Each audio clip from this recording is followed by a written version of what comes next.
वहां से चलकर आता है, सशरीर आते हैं भगवान और अच्छी आत्माओं को मिलते हैं, दृढ़ भक्तों को मिलते हैं। वेद प्रमाणित कर रहे हैं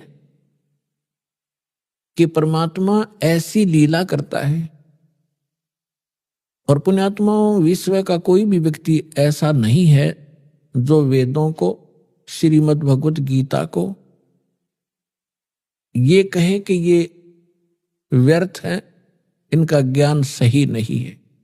और विशेषकर हमारे हिंदू धर्म के अंदर तो ये सिरोधार्य हैं ही हैं।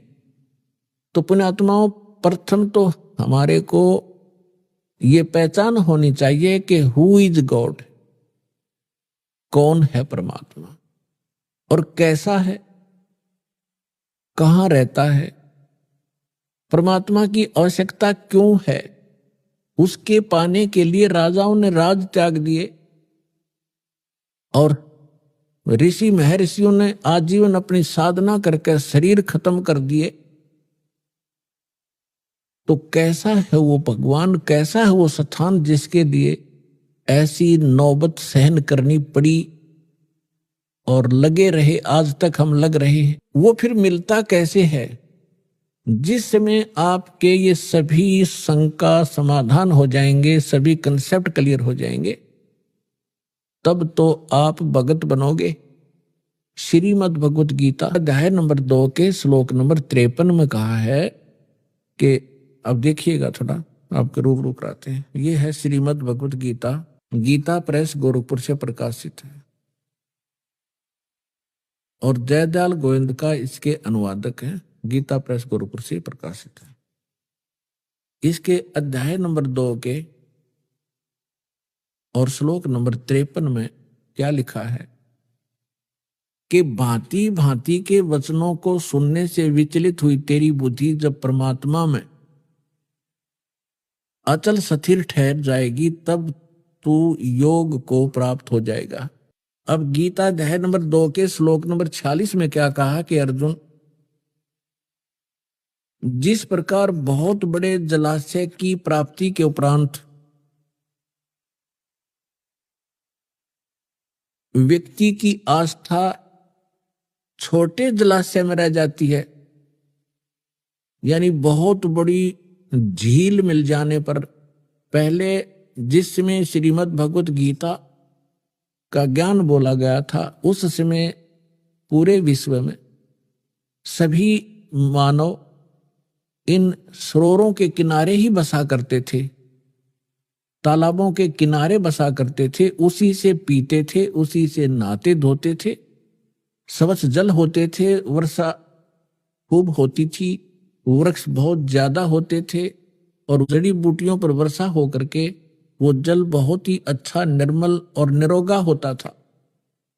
वो एक तालाब, सरोवर या झील का रूप धारण कर लेता था और सभी उस पर आश्रित व्यक्ति जो भी जहां बसा है, यदि कोई छोटे जलाशय पर बसा है तो उसके लिए वो जलाशय उसका जीवन दाता है, उसके आश्रय वो जी रहा है।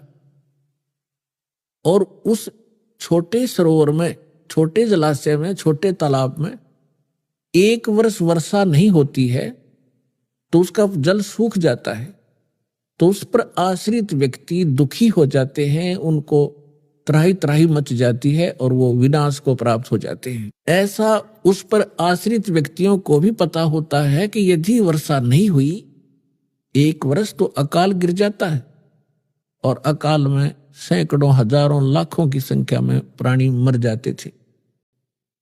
अब गीता अध्याय नंबर 2 का श्लोक नंबर 46 क्या कहना चाहता है, क्या बताना चाहते हैं कि उन व्यक्तियों को जो उस छोटे जलाशय पर आश्रित हैं और उनको कहीं आसपास पता लग जाए कि वहां बहुत बड़ी झील है, सरोवर है और जिसमें 10 वर्ष वर्षा ना हो तो भी जल उसका समाप्त नहीं होता, तो वो व्यक्ति तुरंत उस छोटे जलाशय को त्याग और उस सरोवर, उस झील के किनारे जाना पसंद करेंगे, तुरंत चले जाएंगे। अब ये क्या बताना चाहते हैं कि श्रीमद् भगवत गीता हमें एक निर्णायक ज्ञान दे रहे हैं। ये पवित्र सदग्रंथ, ये बताना चाह रहे इसके अंदर कि जब आप, जैसे आप जिन भगवानों पर आश्रित हैं, श्री विष्णु जी, श्री शंकर भगवान जी या अन्य देवी देवता, कोई माता और मसानियों पर, अब जो माता और मसानियों पर है वो तो बहुत नमन सत्र की कहानी होगी। ये 3 देवता माने जाते हैं, श्री ब्रह्मा जी रजगुण, श्री विष्णु जी सतगुण, श्री शिव जी तमगुण। जो इन तक आश्रित हैं तो इनकी क्या स्थिति है, वो कितने सुखी हैं, कितने सुरक्षित हैं। और इनसे ऊपर जिनकी बुद्धि उठी है, अपने आप को ज्यादा सुपीरियर माना करते थे, वो कहते थे हम ब्रह्म पूजा करते हैं, हम ब्रह्मा विष्णु महेश की पूजा नहीं करते। तो ब्रह्म क्या स्थिति है, ब्रह्म क्या है, ब्रह्म कौन है, किसको ब्रह्म कहते? इस ब्रह्म से ऊपर परमात्मा से अतिरिक्त, कबीर भगवान से अतिरिक्त आज तक हमें कोई बताने वाला नहीं आया था। और परमात्मा से प्राप्त ज्ञान के आधार से ये नकली संत, ये नकली पंथ, राधा स्वामी वालों ने सारी नकल करके और झूठी उसकी अपने सत्र का, जो उसको परमात्मा के यथार्थ ज्ञान को भी उलझा दिया अपने गलत अनुभव के कारण। तो उस सारे उलझे हुए अध्यात्म ज्ञान को फिर से सेट करने के लिए इस दास को भेजा है कबीर भगवान ने, उस परम अक्षर पुरुष ने।